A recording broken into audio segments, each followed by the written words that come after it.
So, remembering that this class is not a complete 24, yang 24 Tai Chi, focusing only on movements, we are using our yang 24 movements to try to really know the principles well. What I'm going to do now is take you from where we started last week, from commencing form, all the way through repulsing of the monkey, but making sure that we are using or implementing the principles. So this time now, to see me better, I think we're going to come forward, okay, rather than sideways, and then sideways we'll do the second time. But in order to see me forward, we're going to have to start facing the clock wall. So can you all face the clock wall, okay? And then as soon as we start to part the wild horse's mane, you will see what I mean. Okay, good Tai Chi posture, dropping the shoulders like a rag doll, keeping our waist and hips loose as well as our knees, but not flexing them, but nice and soft, okay? Tongue on your palate, chin slightly down, not parallel to the ground, and thinking positive and good thoughts. We are at 50-50. You're going to shift your weight to the right, 60, 70, 80, 90 on your toes, lift off 100, 10, 20, 30, 40, 50. Hands rotate to the middle of your thighs. As you elevate, take a deep breath in. At shoulder level, you're going to make yourself small and exhale. Flex your knee, drop your shoulders. Left hand on the bottom, 2 inches below your navel, right hand on the top, holding your ball on a T stance with your left foot. Weightless, only the weightless or insubstantial foot can move. We're going to part the wild horse's mane. You're going to come out with your left heel. You're going to move the energy and open the ball and split it to divide the energy to part the wild horse's mane. Okay, you can adjust your hand motions or your feet to make it look like mine as much as possible. We're going to sit back and sit down on an imaginary stool, and the weightless foot now is semi-weightless foot is the left forward foot. It pivots out on its heel. We need the ball for better balance. We step out on our heel of our right foot and do the same to part the wild horse's mane. We're in a bow stance. We're going to sit back and sit down on that stool. We're going to pivot with our right heel as if we're walking into that zigzag direction, making our ball, setting out our left heel to do 3 parting of the wild horse's mane. We're swiveling on our axle. We're definitely shifting our weight. We're going to take a half step. Half step means we're going to set the back foot on our toe as we hold our ball. Weight is on the front or left foot. We're going to spin the ball, and the right hand is going to advance, and we're going to look at it. But the left foot is now on its toe because we're rooting down or weighting down on our back or right foot. We're going to lift the front foot off the ground, point it out, and we're going to be a white crane spreading his wings. So the baby finger of the right hand cuts through the left shoulder blade, okay? And weight is on the back. We're going to drop the front foot, and we're going to bring that top hand so that the elbow comes in, and we're going to bisect as if we're cutting our body in half, coming to our danten. We're going to swirl back, and we're going to glance at the back hand. We're in a brush knee multitask situation. So in a multitask, many things are going to happen at once. Do the best you can. You're going to come warming up. You're going to take the top hand and bring it to the ear. Let's see how you do that. Bring the top hand to your ear. Okay, 2 things are going to happen now. Left hand is going to go down. So 2 things happen. It's multitasking. But we need 3 things to happen. We need to set off the ground our heel and place it down. It's on a toe right now, right? You're going to lift off, set it down, and turn your hips and waist as if to brush your knee. We're going to do it 3 times. Sit back, sit down, pivot out, shift your weight, and multitask to brush your knee. So we're going so slowly to make sure that we have the elements, that our balance is not, can't take that long a duration as we spell it out for you. So this is the 3rd brushing of the knee. Each time we did it, we shifted our weight and we rotated on our axle. To get out of brush knee, we're going to take a half step forward on our toe. We're going to shift our weight to the back foot, and we're going to shift our hands and rock our front foot to the toe and place it on its heel. And the glute is played in this way. The left hand is higher, the right hand is lower and across from the left elbow. And not parallel like this, but the right hand is slightly dipped into the left elbow. We are playing our lute. Our weight is on our back. If our weight is not on the back, we cannot advance to the next motion. The next motion is a backwards Tai Chi walk called repulsing of the monkey. So we'll go slowly because we know that Tai Chi is safe, but we also know that we've never done this before. So we're going to take some caution, okay? Precaution. We're going to drop our front foot, which is now on our heel. We're going to leave the left hand there in the front, but our right hand spirals up higher as we glance at the back hand.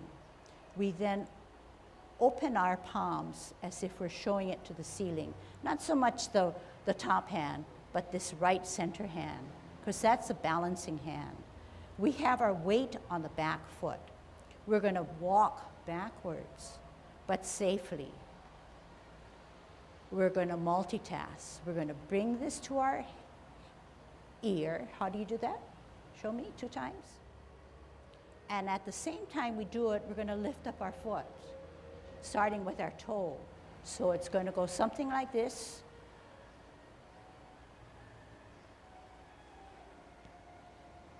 And then meet in the middle and repulse the monkey. We have 4 times to do it, so don't worry.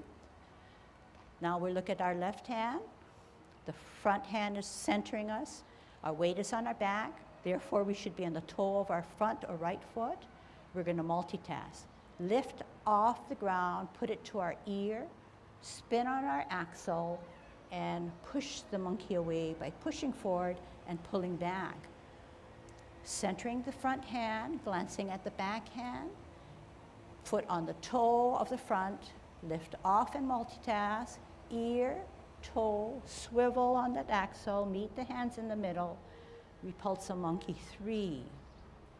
Center, glance at the back hand, lead with the toe, off the ground, ear, toe, heel, repulse the monkey 4. Then we're going to learn a new 5 sets of movements in this form, which now I'll take you sideways, okay? All right. So yes, Tai Chi is very complex. It's demanding, and yet we're able to relax and feel a sense of peacefulness. But why?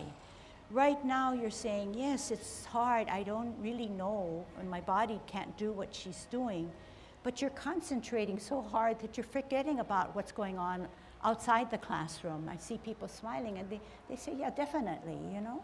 So that in itself is good. That is a strong characteristic of Tai Chi, any form of Tai Chi, because you have to concentrate. At the same time, you're learning more about your body. You're saying to yourself, wow, I didn't know my body could, you know, be so powerful and I could do a backwards walk without falling, you know?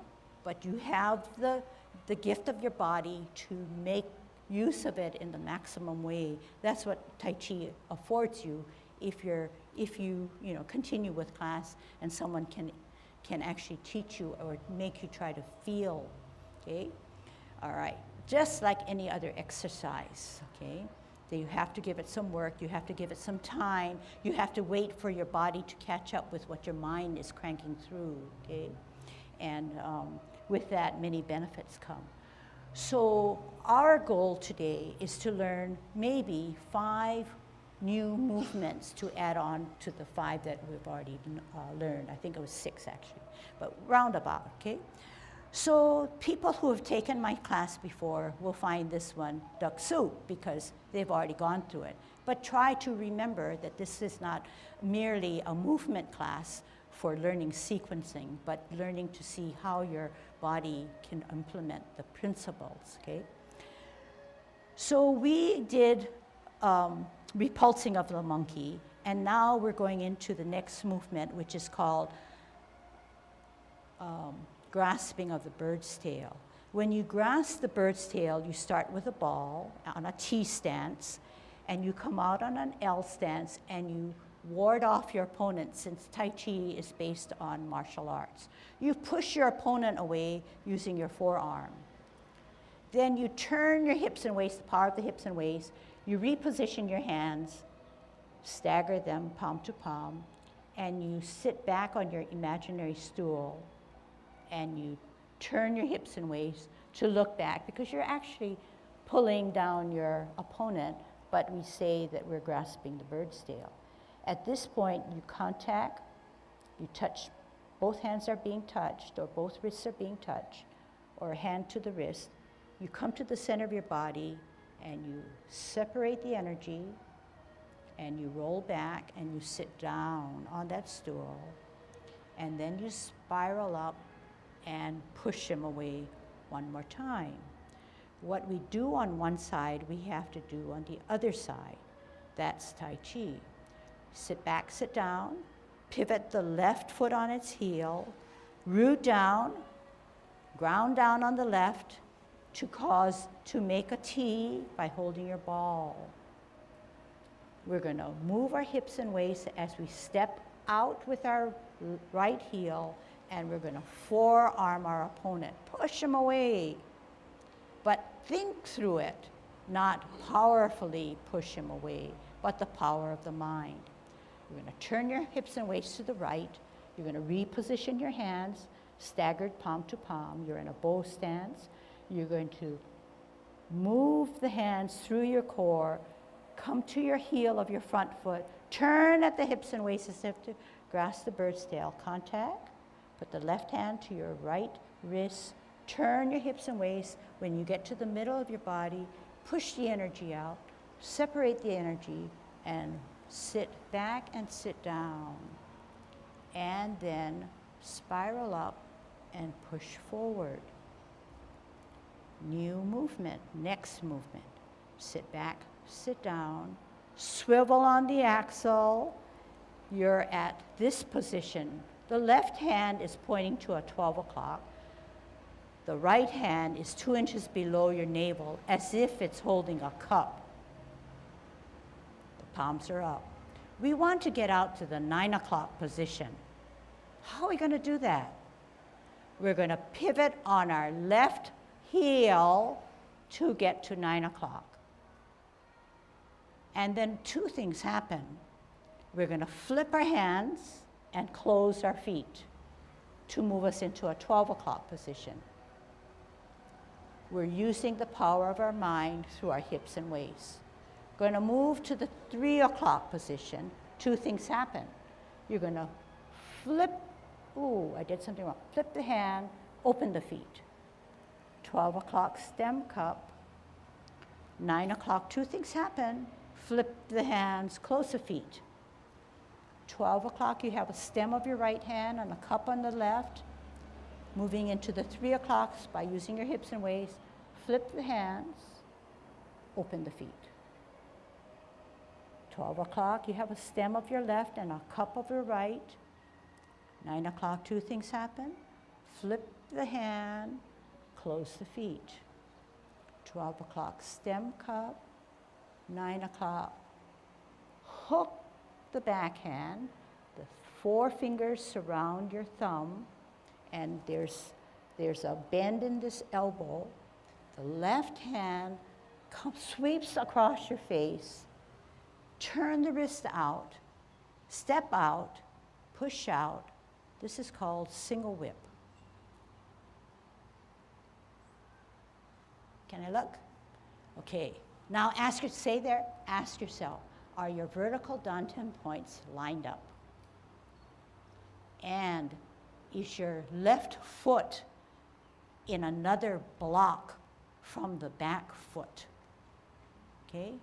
They should not be in the same block or on the same line. Okay, looks good from here. Okay, looks good from here. Go back to your home.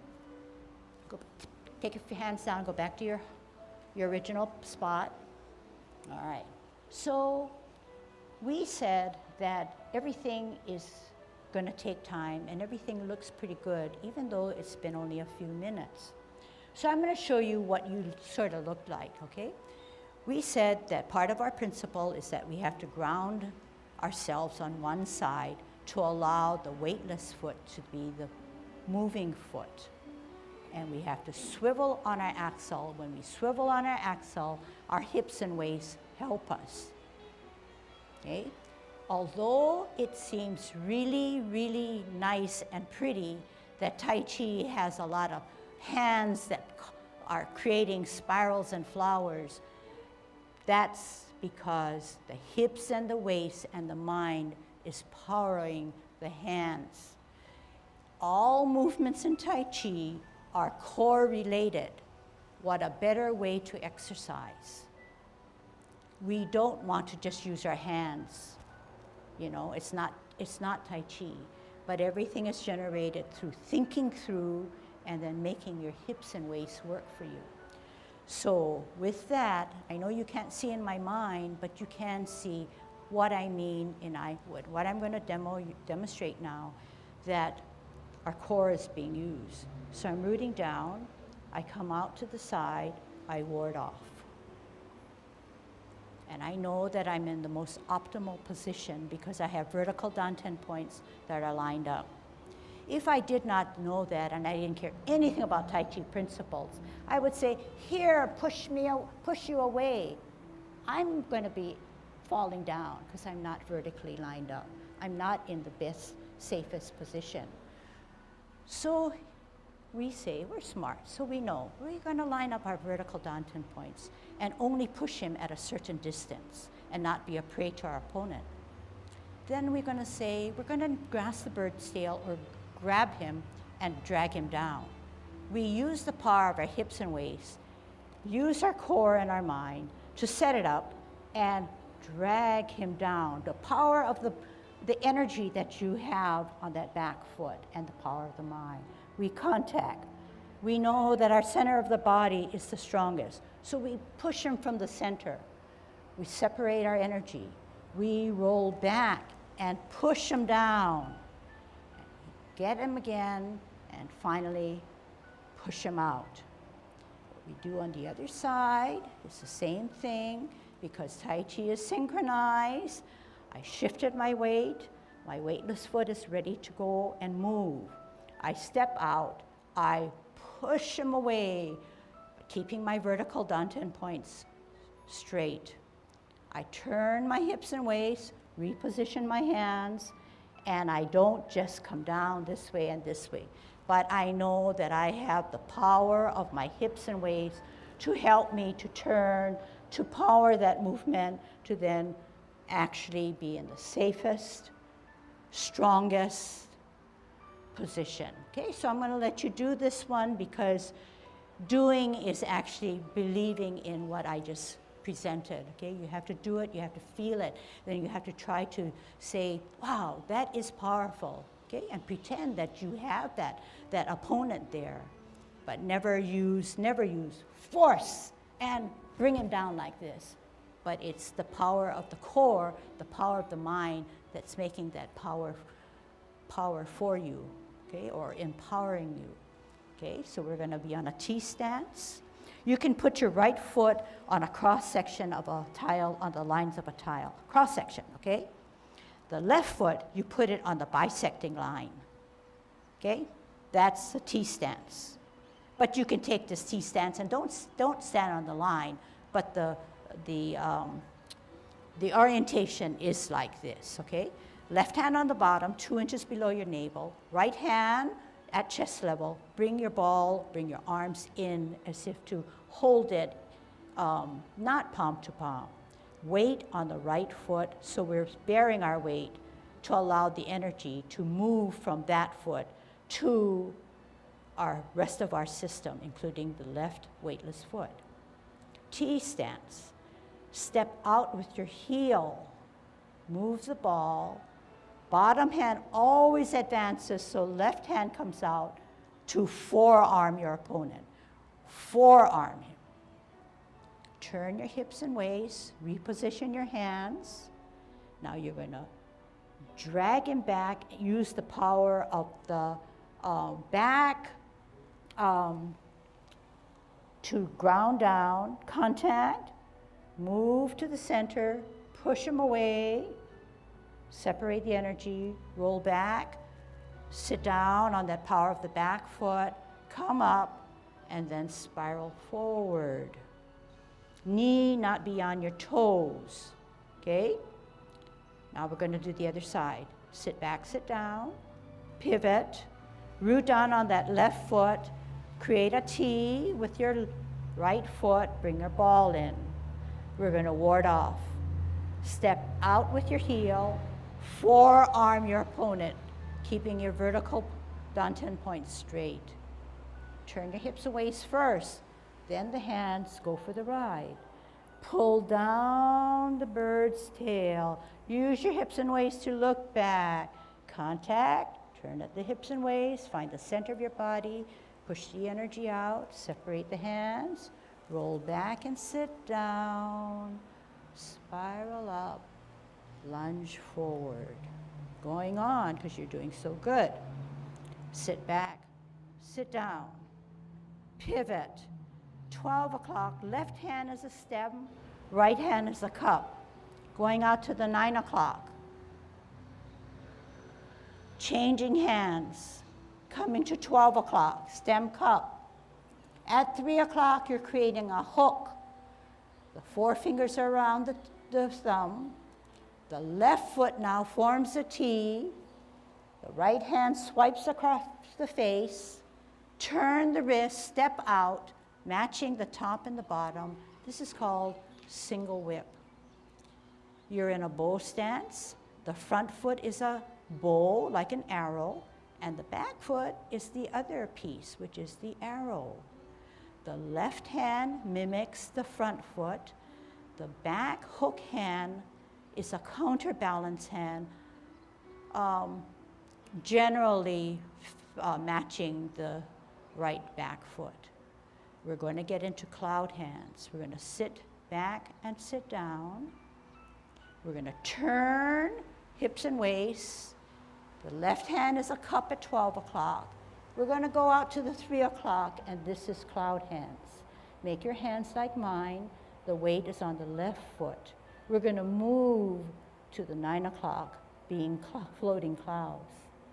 Middle, use your hips and waist. 10, 11, 10, 9 o'clock, two things happen. Flip the hands, close the feet. 12 o'clock, stem cup. Turn your hips and waist. 3 o'clock, two things happen. Flip the hands, open the feet. They are simultaneous motions, but because we're learning, I'm giving you a little split second to do two things. Using your hips and waist, one more time, open. 12 o'clock, stem cup. 9 o'clock, flip the hands, close the feet. Now we need to get out of cloud hands. That's 12 o'clock. We're going to go out to the 3 o'clock, hook the hand. Turn our foot to a T stance. Left hand across the face. We're going to match what we do on the top to the bottom. Step out with the heel. Turn the wrist. Push out. Okay, stay there. Okay, good, really good. A lot of good single whips, okay? Relax, go back home. We're going to learn something beyond that now, okay? The next step we're going to learn is high pat on the horse. So there are at least 2 or 3 movements in Yang style Tai Chi where there's a horse And we're going to either go up the horse's mane, or we're going to pat his mane. Okay? So this one's called high pat on the horse. When you pat your horse, after single whip, you're going to take a half step. You're going to sit back, and you notice that when I sit back, the bottom dictates the top. Say that again, watch that again. This is single whip. When I take a half step and I put my weight on the back, my body just does what it needs to do, which is weighted down, weightless foot, and I get the most out of my motion by turning my hands and rooting down even more. Weightless foot, so you know that weightless foot has to do the next motion. It has to lift off, and it has to pat the horse going up his mane. It's kind of fancy. Then we're going to cross as if we're going to jab the guy, and then we're going to open our hands, and our palms are going to go down, and we're going to multitask by going down, creating that spiral, coming up, and we talked about this. Right hand on the outside, right foot coming up, kick out. Then we're going to come down on our heel, and our opponent is standing right in front of us, and we're going to bonk his ears. Okay, the ears are not here. Nobody has a face like that. So we picture a face, and we come here, and it's not power, so I don't have my fist gripped really hard, but softly, and I'm going to bonk him. Look at him as we bonk him. Okay, I'm going to just give you a description now, then we can try it out. Then we're going to sit back. We're going to turn all the way around. How did I do that?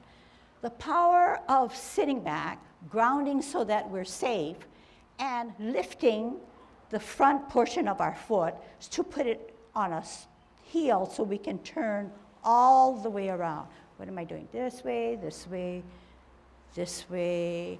Gathering my energy again, centering my energy again, left hand on the outside, left foot coming up, and follow the kick out.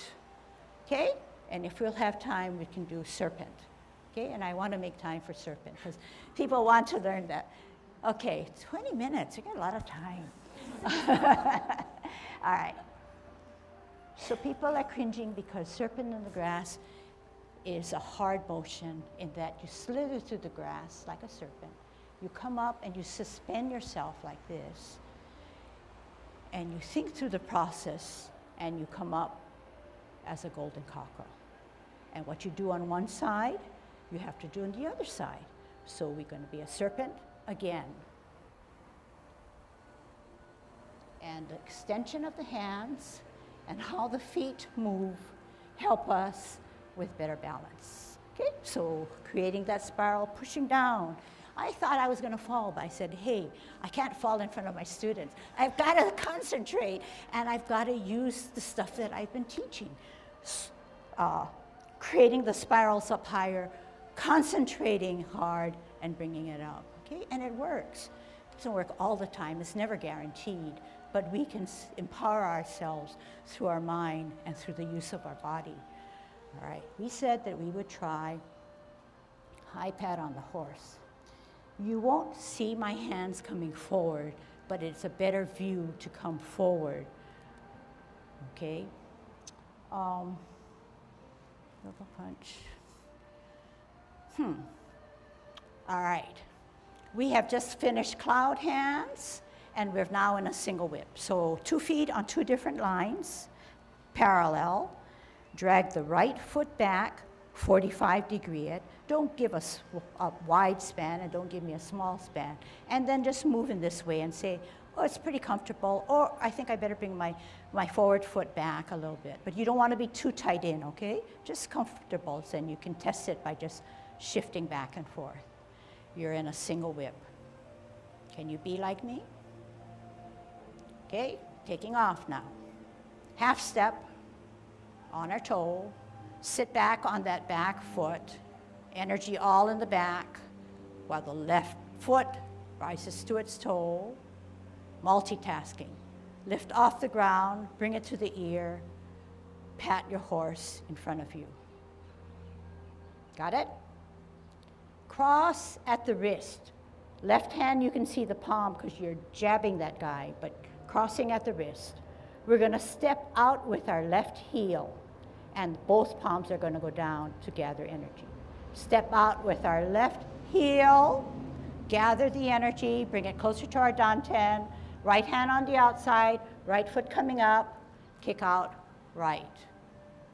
In, drop gently on your right heel, tuck the elbows and arms in, turn them around, bonk the guy's ears. Sit back, sit down. Use that right heel foot to pivot all the way around. Drop your hands down, gather the energy, left hand on the outside, left foot coming up, and kick out left. In, serpent. Okay? Got it? So, yeah, most of you guys are saying sort of, but really not at all. But you know what? Remember what I said. We're giving you the experience to learn more about what your body can do by giving you movements that you've never done. If we're not offered movements, you will not discover or know much about your body.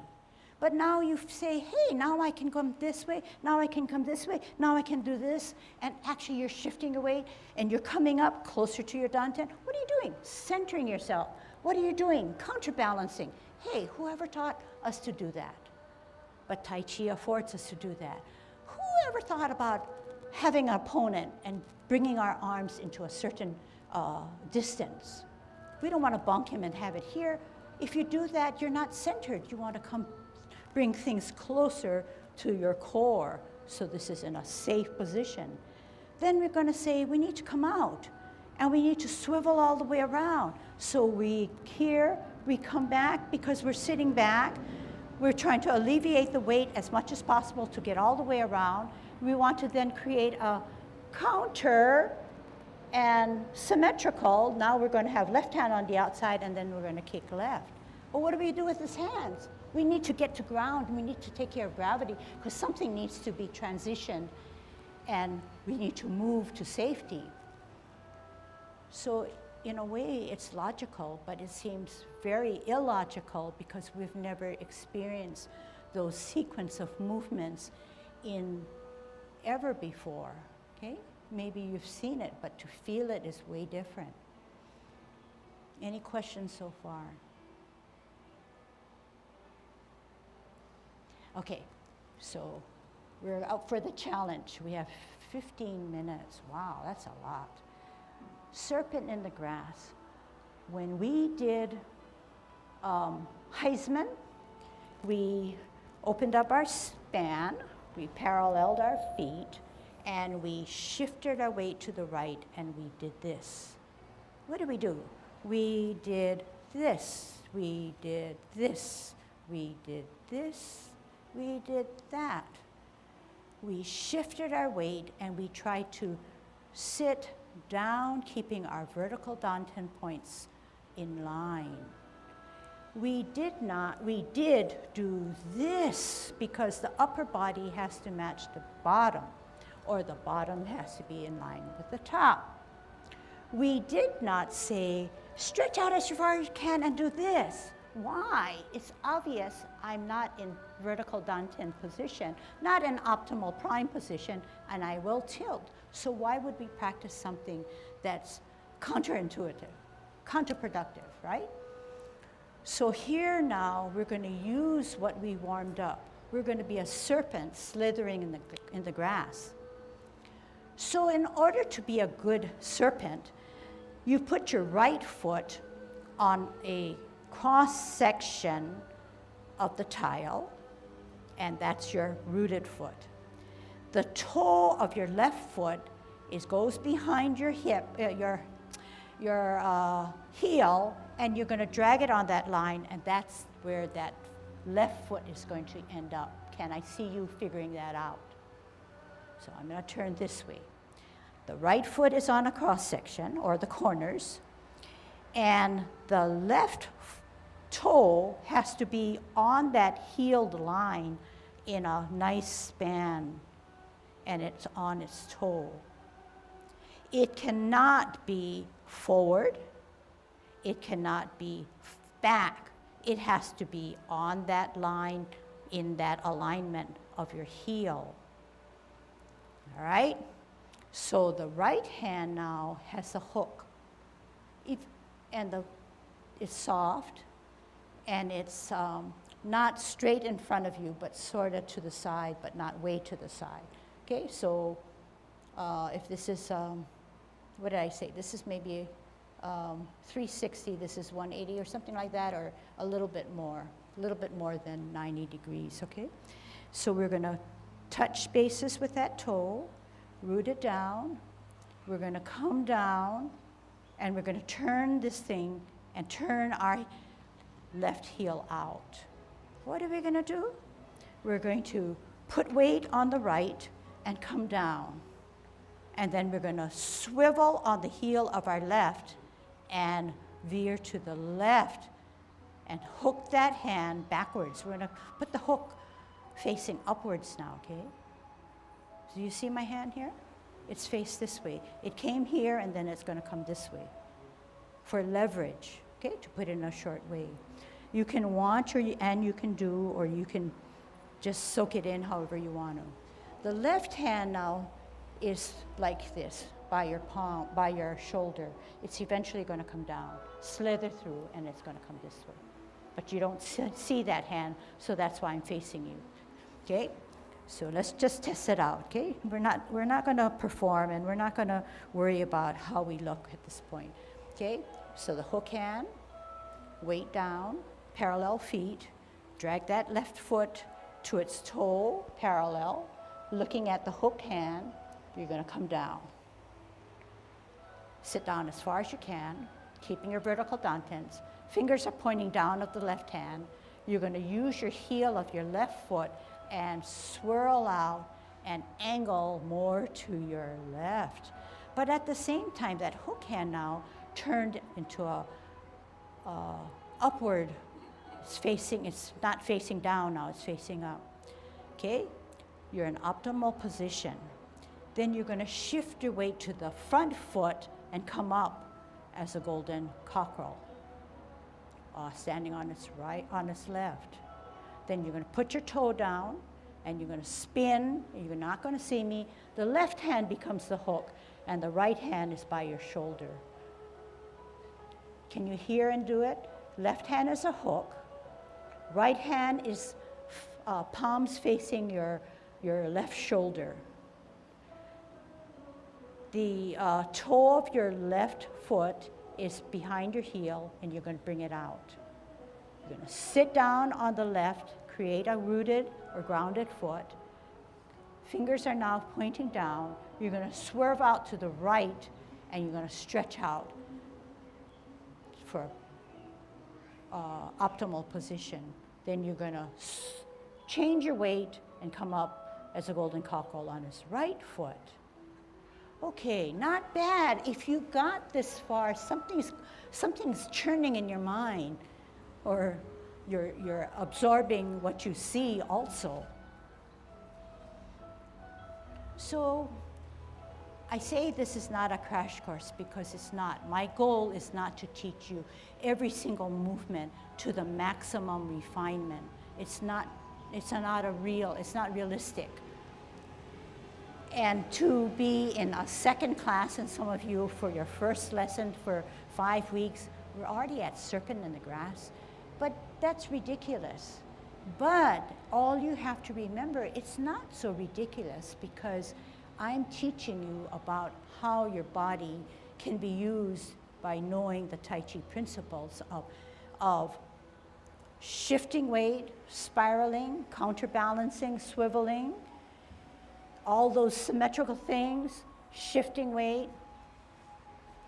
So I must do it correctly. So grounding down, coming out, weightless foot, can move, pivoting out, top and bottom, doing the same thing, making the best use of our bodies, top and bottom, optimal position, even though if you may feel like it's not ever been done in your repertoire, shifting your weight, spiraling up, spiraling down, golden cockerel, and more and more and more and more, okay? Just to give you an idea of what we're trying to do in Tai Chi, no matter what movement you're doing, you're trying to get yourself into a favorable body position as it relates to gravity, very stable. And in Tai Chi, they refer to this maybe as substantial. You're basically, particularly in the most extreme form, everything is on one side. This is substantial, but very favorable, right? All I have to do is just keep my leg pretty stiff and keep my posture straight, and I have a advantageous position for stability. And so each of the forms that you go up into, there is a relative degree of stability. And you're trying to learn that where your hands are supposed to be, where your legs are supposed to be, and how. Then the second is you're trying to move from one favorable position, equilibrium-wise, stability-wise, to another. But the tricks that you're trying to learn is posture, learning staying vertical, both to keep you from falling over to one side, and then rotational movement to help you. You know, you have a skater, or maybe you look at I don't know, maybe for the guys that used to be boys, and the girls, unfortunately, they have to use jacks, but we used tops, right? As soon as you got the top going at top speed, it's very stable, rotational. And as the thing peters out, same thing with the jacks, you know. And it goes for a bit, and then it starts wobbling. So what you're trying to do is take advantage of rotational. And by the same token, as you're shifting weight besides rotation, you are shifting very vertical Tai Chi posture, and then you're trying to move in a linear fashion, switching from substantial here to relative substantial. Both step is 70-30, not fully like this, okay? And that's basically what you're trying to do. If you sort of think about, hey, I'm moving from this point to this point, I'm standing in sort of goofy positions for now, but look into them and say, hey, when I get into those positions, I can hold the posture with a minimum amount of effort, and it's very stable. And then when I move in a Tai Chi fashion, I'm not out of balance. I'm using strategies to move. We all agree Tai Chi is very unique. It's very interesting. It looks easier than it really is. Yeah. But you know what? In the end, if you should pursue it, the benefits are huge. If we could have turned the clock back, we feel that we should have started earlier because we know that returns are great. However, we can't turn the clock back, but we say get into it when you can, because it's never too late. Okay, and I think that's the premise in which we teach. We ask ourselves also, oh wow, we're getting so old. How long more can we teach this, you know, and lug all this equipment? But you just go with the flow and figure it out as it arrives, okay? So I never get to hear you other than talking to you, but is there anything that you would like to say about what you feel about Tai Chi without any, reservation? And I, of course, always want to hear something honest. It helps me to decide what to teach or how to teach it. Any comments at this time? I have to stand on a rock wall that's about 4.5 feet drop right here to pollinate my vanilla flowers. And since I started, I feel a lot safer. It's kind of a dumb thing to do, but it's less dumb now because I have better balance. You know, that is something that Tai Chi gives you. It gives you an aha, like, oh my gosh, why is this so much better now? And you kind of think about it and you say, it could be Tai Chi. We don't really know, but hey, that's something different that you've entered or experienced in your life is to come to Tai Chi. And how long? It's not been that long. Maybe one since session? Yeah, And this one is the session, second session? except for 30 years ago. Oh, and 30 years ago. Hey, that's good too. Okay, thanks for sharing. I think that's valuable. Pat? Vividly, I remember when I first started Tai Chi in level 1, I was 2 left feet. I mean, really bad. And I was looking at everyone around me and I said, I don't know if I can do this because I'm not the most coordinated person, really. Take my word for it. So, but over time, and I am very committed to it, so this will be my lifelong journey. And I've seen where my husband notices it. When I'm walking, because we do walk, he said, "Oh, you know, I can last longer. My stride is better. I don't tend to trip as much, and even the movements over time, you know, with practice, and you need to practice. That's at least for me. I need to practice, and." So it's gotten a little smoother, as you know, for the 10, the 24. Well, the whole thing is still a work in progress, really. But I like the course how you're teaching it now because it's really much slower. In fact, I looked at your Tuesday session, the 16, because I don't know that, and I was thinking, you know, the single whip and how you were doing it. I said, oh, that's really. You know, I could understand better, and it was a lot more integrated because when I first was exposed to the surfing in the grass, I was just hopeless, really. And I had to go back home, and I would, on your video, I would stop it every couple of seconds to see what you're actually doing, and then I would write it down because I don't trust my memory. So when I looked at the 16 this past Tuesday, and you had it really slowed and you broke it down so well, I didn't have to go take my notes and then stop it every couple of seconds. And it's just, I just wanted to see what the 16, you know, what you were doing. So I can say personally, don't give up. I mean, I'm proof of that. You know, it takes practice, though. Yeah. Thank you. I really appreciate what Pat offered, and I think, you know, both Sheila and Pat, we need to give them a little. It's not, and we know it's not easy speaking. Cal wants to say something, but Pat, Kailua, Kailua, she come Kaneohe. You know, hey, that's really something. And talk about people who practice. She practices more than me. She's gonna be way ahead of me. But good job, yeah. Okay, Cal. Tell them my story that I was out for. Cal is a student that we all need to recognize. He was with us very gung-ho, always talking to Ken and me. What does this movement stand for? How am I doing? How can I do this? I'm having trouble.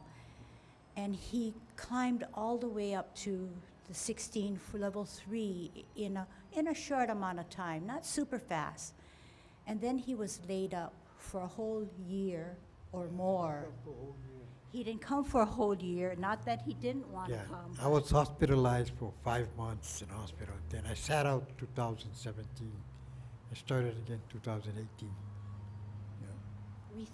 We're Calvin is an example of a big blessing, and you know, I'm happy to share, and I'm happier that he's able to tell us all his story, because there were points in time where we felt that we would lose Cal because 5 minutes in the hospital, and then bouncing back and then digging right back into Tai Chi. And he is signed up for one class. He comes to the 2 practices, and he tells me he's auditing the 2nd class.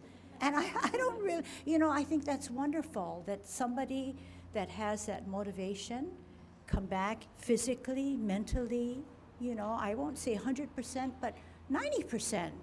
You know, we don't always have to work at a full capacity and still enjoy life and make the best of our body. So another big clap for Cal. And I think each of us has a story to tell, and I think that it's valuable because we don't spend enough time sharing. And going back to Pat, there's not enough time. Pat's saying that the lesson that I taught on Tuesday helped her. You might want to take a look and see what she's talking about. I felt like a broken record in that I went over single whip over and over again, trying to show them principles that were being used. But something like that, where you have the time to look over and practice and try to understand, really is valuable. So be open-minded. Look at your own online lesson, but search around and see what others are saying, or see what I taught to other classes, because it's all Tai Chi. It's all about body movements and how we can better understand how to use our body in a safer way, okay?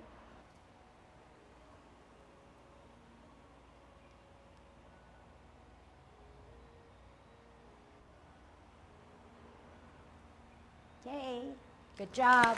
See you next time.